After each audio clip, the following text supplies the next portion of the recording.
me semble-t-il. Attends, je vous dis ça tout de suite, mesdames et messieurs, nous sommes effectivement en Winners Quarter. Au port du top 8. C'est ça, donc je vous change ça tout de suite pendant que nous avons mon bon Skubank qui vous fait l'ouverture de balle. Ok, donc du Inkling Diddy Kong, pareil, un match-up. De toute façon, tous les match-up de Inkling, moi je les ai jamais vus. Hein, donc, Ah ouais je peux le dire. D'accord.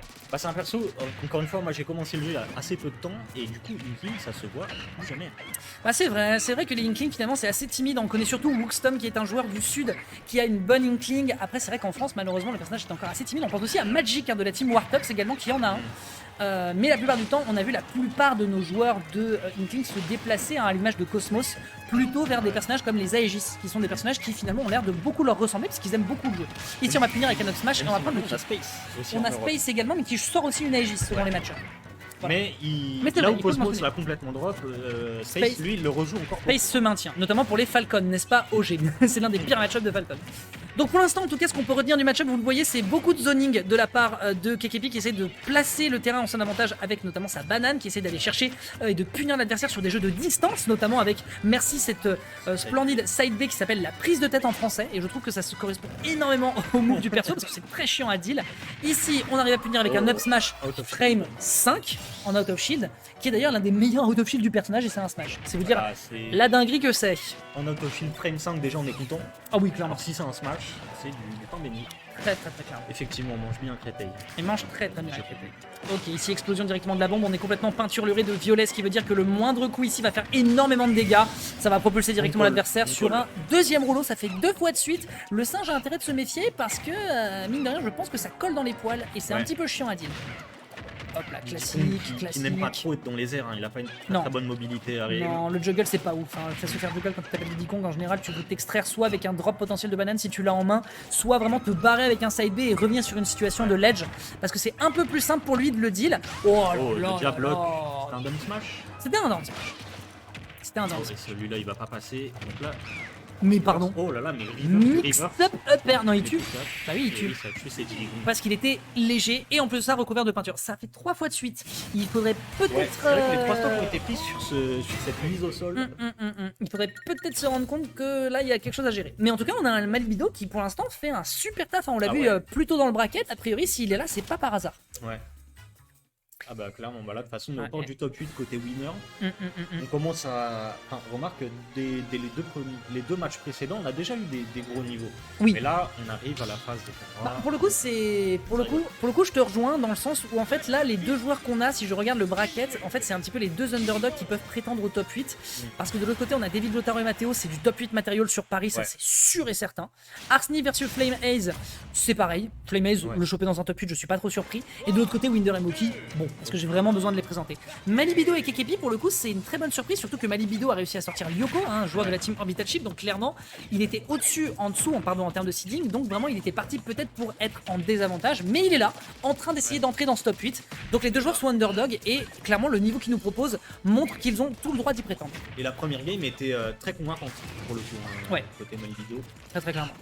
Très clairement, là pour l'instant le singe qui essaie de se dépêtrer parce que malheureusement je crois que la banane et le poulpe c'est pas une bonne recette de cuisine.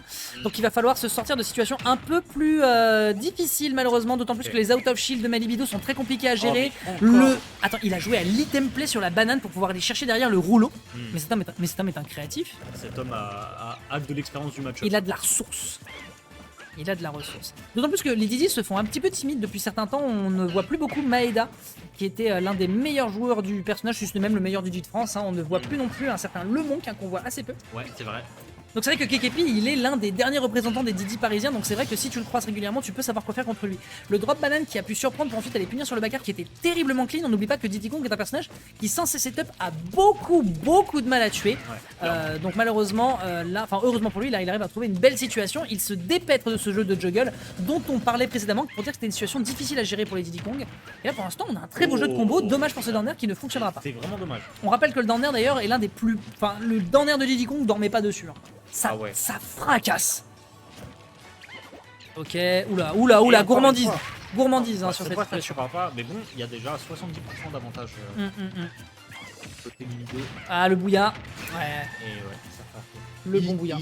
Il a vraiment bien ses kills confirmes. Il est trop fort sur ses confirmes, je suis assez Il surpris. les Hein. trouve à chaque fois. Pourtant, il n'y en a pas 150 non plus avec Inkling. Absolument. Donc tu sais à quoi t'attendre. Oui. Et même en sachant. C'est d'ailleurs pour ça que la plupart des joueurs ont drop le personnage, c'est que en fait une fois que tu sais ce que le personnage attend, à quel pourcentage, etc. En fait c'est beaucoup plus simple en fait de savoir les déjouer. Ouais. Malheureusement Malibido il a vu la DI de l'adversaire et il arrive à trouver la situation et malheureusement ça ira en défaveur du singe qui se fait ma foi un poil roussir bien méchamment.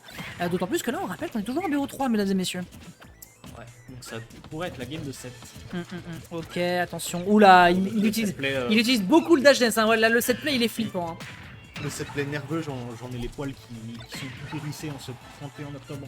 Attention, ok backer, super belle lecture. Patience.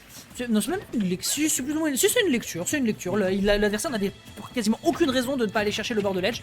Dans la lecture pour l'instant de la part de Takepi est très bonne, comme quoi nos cousins lointains sont capables de lire Diddy Kong ici qui a fait un taf absolument merveilleux, très bien vu ici sur le jab, c'est très propre derrière. Et on est en train de mettre Takepi à l'amende, on rappelle que c'est potentiellement sa dernière stock du côté winner. Oh là là. Oh ouais, ça fait peur. Aïe. Ça fait très peur. Ou le sour.